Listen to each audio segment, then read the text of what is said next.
सुप्रभात बच्चों, आज हम आपकी पाठ्य पुस्तक हिंदी के पाठ 2 का अध्ययन करेंगे जिसका शीर्षक है जल ही जीवन है। तो चलिए पाठ को पढ़ते हैं और जानते हैं जल की हमारे जीवन में क्या उपयोगिता है, क्या महत्व है, हमें किस प्रकार से जल को बचाना चाहिए। तो पाठ को शुरू करते हैं। पाठ 2 जल ही जीवन है। प्रस्तुत पाठ में जल को मानव के लिए अनमोल बताया गया है। जल के उपयोग और दुरुपयोग की विस्तृत चर्चा करते हुए जल की महत्ता पर प्रकाश डाला गया है। तो बताया गया है बच्चों पाठ में कि हमारे लिए कितना अनमोल है, हम इसका मूल्य नहीं आंक सकते, अमूल्य है हमारे लिए जल। और इसका उपयोग हमें किस प्रकार से करना चाहिए, हम किस प्रकार से इसको बर्बाद ना करें, दुरुपयोग यानी हम इसको किस प्रकार से बर्बाद ना करें, और जानेंगे पाठ में जल का महत्व। पाठ पढ़ते हैं। पृथ्वी पर जल को अमृत कहा जाता है। हमारे जीवन में वायु के बाद जल की महिमा सर्वोपरि है। तो हम जिस पृथ्वी पर रहते हैं, जिस धरती पर रहते हैं, उसको जल को क्या माना गया? अमृत माना गया, अमृत के समान। और वायु के बाद, वायु जिसमें हम सांस लेते हैं, उसके बाद जो जल है, पानी, उसकी महिमा, उसकी महत्ता सबसे ऊपर, सर्वोपरि मतलब सबसे ऊपर है। निसंदेह पृथ्वी पर रहने वाले समस्त जीवों की पहली आवश्यकता जल और वायु ही है। इनका कोई विकल्प नहीं है। हम बिना संदेह के कह सकते हैं इस बात को, निसंदेह बिना संदेह के कह सकते हैं क्या कि जो भी जीव, जो भी प्राणी पृथ्वी पर रहता है, उसकी सबसे पहली जो जरूरत है वो क्या है? जल और वायु है, जल और हवा जिसमें वो सांस लेता है। इसका कोई विकल्प नहीं है। मतलब हम इसके बदले किसी और चीज को ना पी सकते हैं और ना ही सांस ले सकते हैं, क्योंकि अगर हमें प्यास लगेगी तो हमें पानी ही चाहिए होता है, उसके अलावा कुछ नहीं।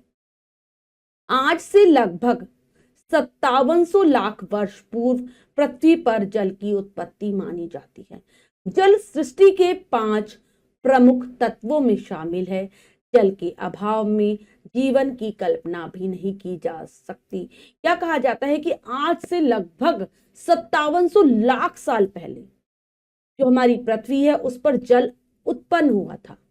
और जो हमारी जल सृष्टि के 5 प्रमुख तत्वों में शामिल है, मतलब जो हमारी प्रकृति बनी है उसमें 5 तत्व मुख्य हैं। कौन कौन से होते हैं? जल, वायु, आकाश, पृथ्वी और अग्नि, ये 5 तत्व है। उसमें से जल प्रमुख आता है, प्रमुख है। और जल के अभाव में, अगर हमारे आसपास पानी नहीं है, हमें जल की कमी है, तो हम जी नहीं सकते। आप देखो, अगर आपको थोड़ी देर बहुत तेज प्यास लग रही हो और आपको थोड़ी सी देर भी पानी ना मिले तो आपकी कैसी हालत हो जाती है। महासागर पृथ्वी के क्षेत्रफल का लगभग 72% भाग घेरे हुए हैं। इनमें 13 लाख खरब टन जल का अनुमान लगाया जाता है। तो हमारे पृथ्वी के चारों तरफ जो समुद्र हैं, सागर हैं, बहुत बड़े बड़े जो सागर हैं, वो उनका जो कहते हैं वो 72% भाग को घेर रखा है उन्होंने। और उसमें जो पानी है वो 13 लाख खरब टन पानी है। बच्चों, खरब भी जैसे लाख होती है, ऐसे ही खरब भी एक संख्या है, ठीक है, बहुत ज्यादा होती है। जो कि आकार और गहराई के अनुसार धरती पर 4 महासागर माने गए हैं पृथ्वी पर। पहला कौन सा है? पहला प्रशांत महासागर है जो सबसे बड़ा है। अगर आप कभी नक्शा देखेंगे, मानचित्र देखेंगे, तो आपको ये सारी चीजें दिखाई देंगी। इसका क्षेत्रफल 16 करोड़ 63 लाख वर्ग किलोमीटर है। यानी कि जो ये फैला हुआ है 16 करोड़ 63 लाख वर्ग किलोमीटर में फैला हुआ है। दूसरा जो नंबर पे आता है वो आता है अटलांटिक महासागर, जो प्रशांत महासागर के क्षेत्रफल की तुलना में आधा है। मतलब जितनी जगह में जो प्रशांत महासागर बच्चों फैला हुआ है उससे आधा है, आधी जगह में है। कौन सा महासागर? अटलांटिक महासागर। तीसरा हिंद महासागर है जो कन्याकुमारी से दक्षिणी ध्रुव तक फैला है। तीसरा बड़ा सागर है हिंद महासागर, जिसका क्षेत्रफल कहाँ है? कन्याकुमारी से लेकर जो दक्षिणी ध्रुव, 2 ध्रुव होते हैं ना बच्चों, उसमें जो दक्षिणी ध्रुव है, एक उत्तरी ध्रुव, एक दक्षिणी ध्रुव, ऐसे होते हैं, तो दक्षिणी ध्रुव तक फैला है। चौथा आर्कटिक महासागर है जो उत्तरी ध्रुव के चारों तरफ फैला है। जो उत्तरी ध्रुव है उसके चारों तरफ फैला है आर्कटिक महासागर, ये सबसे छोटा है चारों महासागरों में। सामान्यतः यह कहा जाता है कि महासागर का जल पीने योग्य नहीं होता, क्योंकि इसके जल की औसत लवणता करीब 35% होती है, जिसके कारण यह जल खारा होता है। तो पीने योग्य नहीं होता जो महासागरों में बच्चों जल भरा होता है। क्यों नहीं पी सकते हम उसे? क्योंकि उसमें आप अगर कभी समुद्र का आपने कभी पानी चखा हो तो वो खारा लगता है, मतलब नमकीन स्वाद वाला होता है, नमक के स्वाद वाला होता है। लवणता मतलब नमक, उसमें कितनी होता है? 35% होता है, इसलिए वो पी नहीं सकते, वो खारा लगता है पीने में। नदियों से सभी परिचित हैं। जल की विशाल धारा जिसके किनारे समय के अनुसार बदलते रहते हैं नदी कहलाती है। नदियां जिनके बारे में हम जानते हैं, काफी कुछ जानते हैं कि बहुत बड़ी जलधारा होती है, बड़ी विशाल मतलब बड़ी जलधारा, पानी की बहुत बड़ी धारा होती है, और किनारे बदलते रहते हैं क्योंकि वो नदी के बहाव के हिसाब से बदल जाते हैं। नदी का बहाव तब बढ़ जाता है जब विभिन्न सहायक नदियां आपस में मिलती हैं।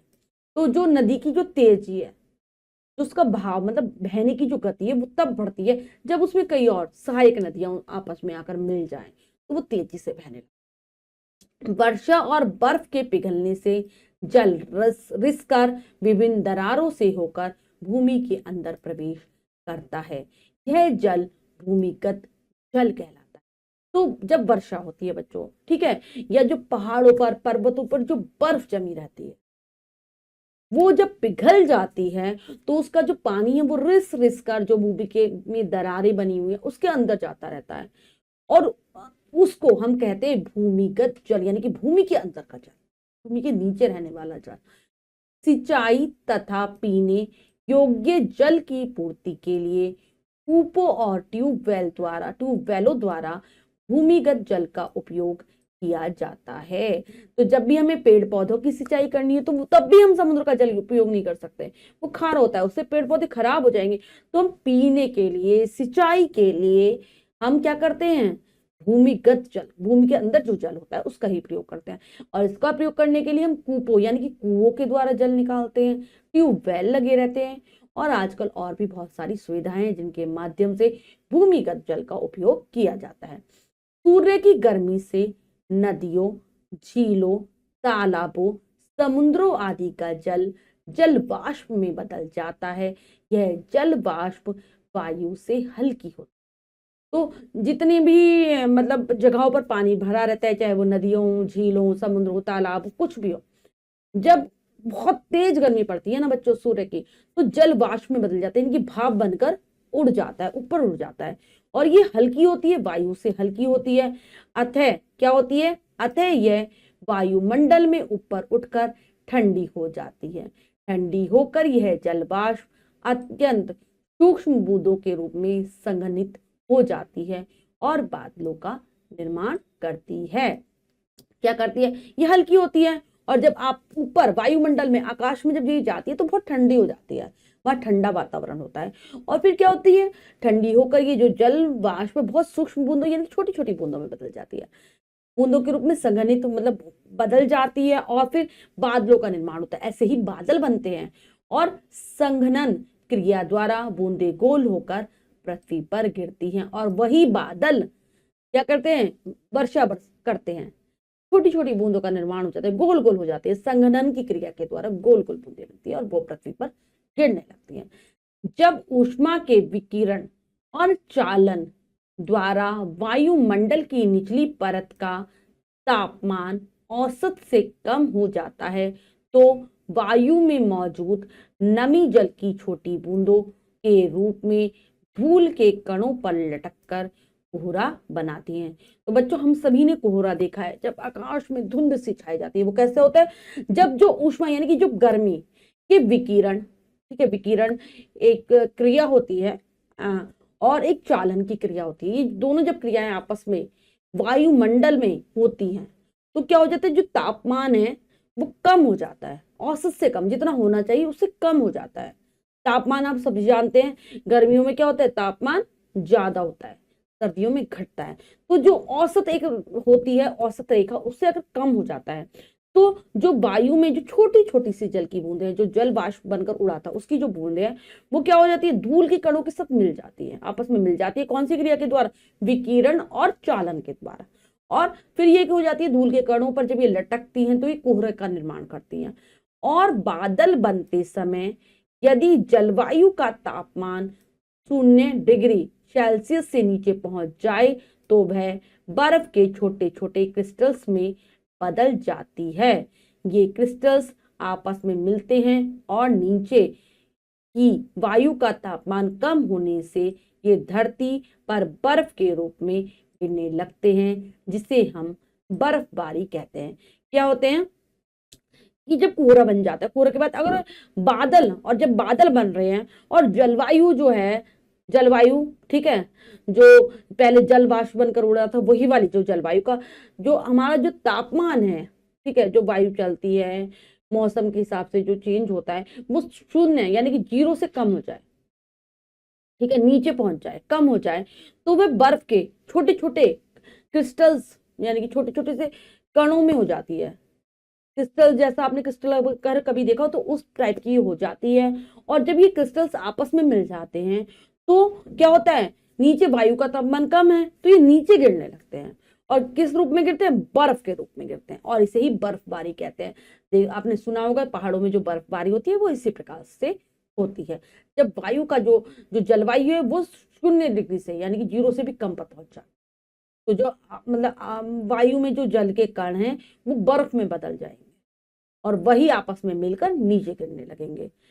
यह चक्रीय प्रक्रिया है जिसमें जल विभिन्न आकर्षक रूपों में पृथ्वी से आसमान की ओर जाकर आसमान से पृथ्वी पर आता है। तो ये क्या है, एक चक्र की तरह ये प्रक्रिया चलती रहती है, घूमता रहता है। जैसे चक्र पहले आकाश में गया वाष्प बनकर, फिर वहां पर जिस प्रकार का वहां पर वातावरण हुआ, जिस प्रकार का उसको तापमान मिला, उसी हिसाब से ये विभाजित हुआ। जैसे कभी ये वर्षा के रूप में गिरता है, ठीक है, कभी ये कोहरा बनाता है और कभी ये बर्फ के रूप में गिरता है। ये अलग अलग रूप है और ये हमेशा ये क्रिया चलती रहती है। पृथ्वी पर जल की मात्रा लगभग 333 मिलियन घन मील है, फिर भी पीने योग्य स्वच्छ जल का मात्र 1% भाग ही है। जल की मात्रा पृथ्वी पर कितना जल है, 333 मिलियन घन मील, बहुत ज्यादा होता है जो कि, लेकिन जो साफ पानी है, पीने का पानी है, वो केवल 1% भाग ही, उसमें से केवल 1% पानी पीने योग्य होता है। शेष जल खारा है।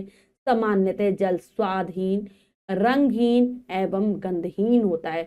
अगर हम स्वच्छ जल को देखें तो उसमें कोई स्वाद नहीं होता है, उसका कोई रंग नहीं होता और ना ही उसमें कोई गंध आती है, मतलब कोई खुशबू आती है। जल किसी भी अकार्बनिक पदार्थ को घोल सकता है। जल को अमृत कहा जाता है, लेकिन नाइट्रेट की उपस्थिति के कारण यह विषैला हो जाता है। बहुत कोई भी हम चीज अकार्बनिक पदार्थ मतलब कुछ भी ऐसा जो घुलनशील पदार्थ है वो हम जल में आसानी से घोल सकते हैं। जल को अमृत कहा गया है, मतलब अगर हम जल ना पिए तो मर जाएंगे, हमें जीवन देने वाला है, अमृत है। लेकिन अगर जल में नाइट्रेट मिल जाए तो वो जल को जहरीला बना देता है, विषैला यानी जहरीला बना देता है। हमारे देश के कई प्रांतों में नाइट्रेट युक्त जल मिलता है जो शारीरिक विकार उत्पन्न कर देता है। नाइट्रोजन और ऑक्सीजन के संयोग से नाइट्रेट बनता है।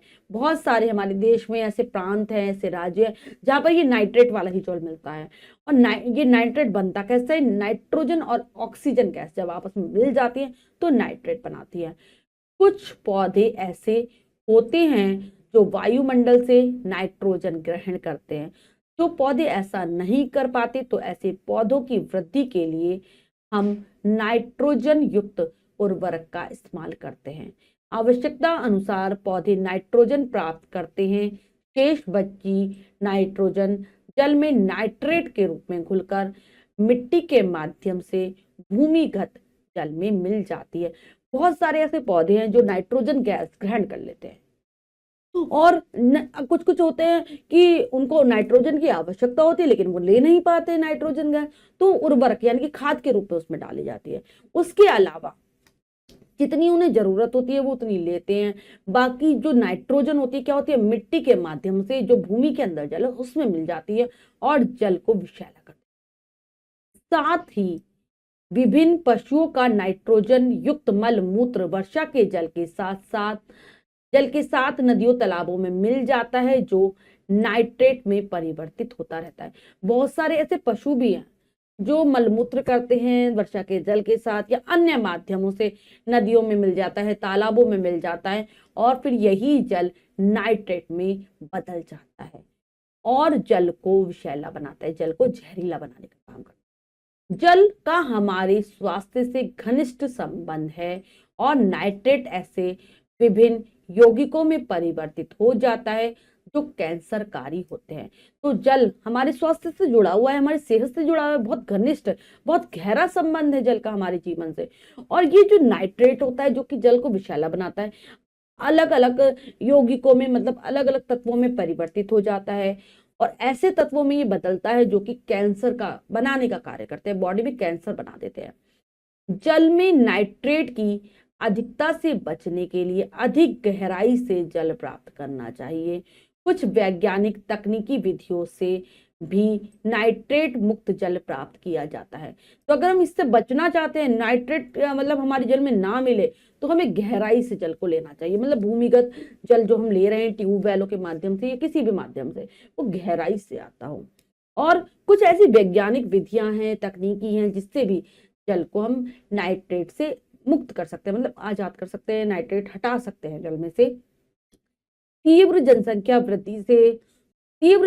वृद्धि से भारत में पानी की समस्या बहुत गंभीर हो गई है। सन 1901 में हमारी जनसंख्या का घनत्व 17 व्यक्ति प्रति वर्ग किलोमीटर था। यह 1991 में बढ़कर 2067 व्यक्ति वर्ग किलोमीटर पहुंच गया है और अब लगभग 300 व्यक्ति प्रति वर्ग किलोमीटर से भी ज्यादा हो गया है। तो पहले जो लोगों की मतलब जनसंख्या क्योंकि लगातार तेजी से बढ़ रही है, तो बहुत समस्या आ गई है, पानी की समस्या बहुत बढ़ गई है। और अब क्या हो रहा है कि जो पहले जनसंख्या थी 1901 में, वो उसका घनत्व था, मतलब एक अगर हम कहें एक जगह पर 17 व्यक्ति रहते थे, अगर हम प्रति वर्ग किलोमीटर के हिसाब से, अब वो 1991 में हो गए 267, और अब अगर नापा जा रहा है तो 300 हो गए हैं। तो बहुत ज्यादा हो गई है ये संख्या। और अनुमान है सन 2060 तक कृषि के क्षेत्र में करीब 120 अरब घन मीटर जल की जरूरत होगी। 2060 तक जो कृषि जहां पर होती है वहां पर 120 अरब घन मीटर जल की आवश्यकता होगी, जो कि बहुत ज्यादा है। इसी तरह धरती का रूप परिवर्तित करने वाले और हमेशा मनुष्य के हित में अर्पित रहने वाले उपयोगी जल की महिमा और आवश्यकताओं को ध्यान में रखते हुए यह बहुत आवश्यक है वर्षा के जल का संरक्षण और उसके भंडारण की उचित व्यवस्था की जाए। पानी की एक बूंद भी व्यर्थ न गवाई। तो धरती का जो प्रतिदिन रूप परिवर्तित हो रहा है, मनुष्यों की जो जनसंख्या बढ़ रही है, तो मनुष्य के हित के लिए, भलाई के लिए यही उपयोगी है कि जल की महिमा मतलब जल का महत्व देखते हुए, उसकी आवश्यकताओं को देखते हुए, उसका उपयोग को देखते हुए हमारा यह ध्यान रखना आवश्यक है कि जो वर्षा से भी जो जल आता है उसका हम अच्छे से संरक्षण करें, उसकी रक्षा करें, उसका भंडारण, उसको इस तरीके से संरक्षित करके रखें कि उसका हम उचित प्रकार से प्रयोग कर सकें। एक बूंद भी बेकार ना करें हम जल की। वनों की अंधाधुंध कटाई पर सख्ती से रोक लगाई जाए और बहुत अधिक मात्रा में वृक्षारोपण किया जाए ताकि ऋतु चक्र समय के अनुकूल चलता रहे। अन्यथा भविष्य में जल भी बाजार में बिकने वाली वस्तु बनकर रह जाएगा। और क्या करें, ज्यादा से ज्यादा हमें वृक्ष लगाने हैं। जो वन काटे जा रहे हैं उनकी कटाई पर रोक लगाई जानी जो बहुत जरूरी है। वृक्षारोपण किया जाए, नए नए वृक्षों को लगा जाए ताकि जो ऋतुएं हमारे मतलब आती हैं समय समय पर वो आती रहें, जिससे सही होगा। और जो जल का चक्र है वो भी सही से चलेगा, वरना एक समय ऐसा भी आएगा कि जल भी हमें बाजार से खरीद कर पीना पड़ेगा, जो कि बहुत महंगा। तो अगर हम सारी समस्याओं से बचना चाहते हैं, भविष्य में जल संकट से बचना चाहते हैं, तो अभी से हमें जल को व्यर्थ नहीं गंवाना है, उसका सही से उपयोग करना है और वृक्षों को लगाना है। हर चीज के लिए बच्चों, वृक्ष तो बहुत जरूरी है, वृक्ष बहुत कुछ देते हैं हमें। तो बच्चों ने पाठ को अच्छे से समझकर पढ़ा, जल के बारे में जाना, जल के महत्व को समझा। अब हम पाठ के शब्दार्थ कर लेते हैं बच्चों। महिमा, महत्व, सर्वोपरि, सबसे ऊपर, विशाल, बहुत बड़ी, बर्फ, हिम, प्रवेश, दाखिला, भूमिगत जल, भूमि के अंदर का जल, सूक्ष्म, छोटी, उष्मा, ताप, बर्फबारी, वर्षा की तरह बर्फ गिरना, मात्र, केवल, उर्वरक, खाद, घनिष्ठ, गहरा, व्यर्थ, बेकार, वृक्षारोपण, नए वृक्ष लगाना। तो बच्चों ये हैं पाठ के शब्दार्थ जिन्हें आप बहुत अच्छे से याद करेंगे। अब हम पाठ का अभ्यास कार्य कर लेते हैं, जो कि है लिखिए में से। पहला प्रश्न पढ़ते हैं, करने का प्रयास करते हैं। सही विकल्प पर सही का निशान लगाइए। प्रश्न में 3 विकल्प हैं, 2 विकल्प गलत हैं, 1 विकल्प सही है। हमें सही विकल्प को चुनना है, सही का निशान लगा देना है। करते हैं। पृथ्वी पर जल की उत्पत्ति कितने वर्ष पूर्व मानी जाती है? 5700 लाख वर्ष, 700 लाख वर्ष, 5700 करोड़ वर्ष। तो ये मानी जाती है 5700 लाख वर्ष पूर्व पहले। पृथ्वी पर पीने योग्य जल कितना है? आधा प्रतिशत, 1%, 4%। तो ये केवल 1% है। नाइट्रेट किससे बनता है? नाइट्रोजन से, ऑक्सीजन से, ए व बी दोनों से। तो ये ए व बी दोनों के मिश्रण से बनता है। पृथ्वी पर जल की मात्रा है 1445 घन मीटर, 146 घन मीटर, 333 मिलियन घन मील। तो इतनी है 333 मिलियन घन मील। पृथ्वी के क्षेत्रफल का लगभग 72% भाग घेरे हुए है महासागर, कुएं, तालाब। तो ये महासागरों ने घेर रखा है 72% भाग। समुद्रों का जल होता है स्वाधीन, खारा। ए व बी दोनों। तो समुद्र का जल होता है खारा। नेक्स्ट है, नीचे दिए गए शब्दों से रिक्त स्थान भरिए। तो बच्चों में रिक्त स्थानों की पूर्ति करनी है, जो शब्द नीचे दिए गए हैं उनसे। करते हैं। जीवन के लिए जल को अमृत कहा जाता है। जल सृष्टि के 5 तत्वों में शामिल है। सूर्य की गर्मी से जल वाष्प यानी कि भाप में बदल जाता है। जल वाष्प वायु से यानी कि हवा से हल्की होती है। जल के बिना हम जीवित नहीं रह सकते, इसीलिए तो बच्चों जल को जीवन माना गया। जल को हमारे स्वास्थ्य से घनिष्ठ संबंध है, हमारी सेहत से भी जुड़ा है जल। सत्य कथन पर सही तथा असत्य कथन पर गलत का निशान लगाई। करते हैं, सही गलत बताते हैं। महासागर का जल खारा होने के कारण पीने योग्य नहीं होता, बिल्कुल सही। नदी में सहायक नदियों के मिलने से उनका वेग कम हो जाता है, नहीं, उनका वेग बढ़ जाता है, गलत है ये। ठंडी होकर जल वाष्प छोटी बूंदों में बदल जाती है, बिल्कुल सही। पृथ्वी पर जल की मात्रा लगभग 146 घन किलोमीटर है, गलत। मनुष्य जल के बिना जीवित रह सकता है, नहीं रह सकता। सन 2060 तक कृषि क्षेत्र में 20 अरब घन मीटर जल की जरूरत होगी, ये भी हमारा है गलत। 120 होगी ये, 120 अरब घन मीटर। ठीक है बच्चों, ये कार्य हमने अच्छे से समझकर पूर्ण कर लिया है। इसके बाद जो भी कार्य दिया गया है वो आपको स्वयं करना है सुंदर अक्षरों में अपनी अभ्यास पुस्तिका में। बच्चों, आज हमने पाठ के माध्यम से जल के महत्व के बारे में जाना कि जल जीवन है, हमारे लिए बहुत उपयोगी है। आशा करती हूँ यह पाठ आपको बहुत अच्छे से समझ आ गया होगा। पाठ को फिर से जरूर पढ़ेंगे। मिलते हैं अगली कक्षा में नए पाठ के साथ। तब तक के लिए स्वस्थ रहिए, प्रसन्न रहिए। धन्यवाद।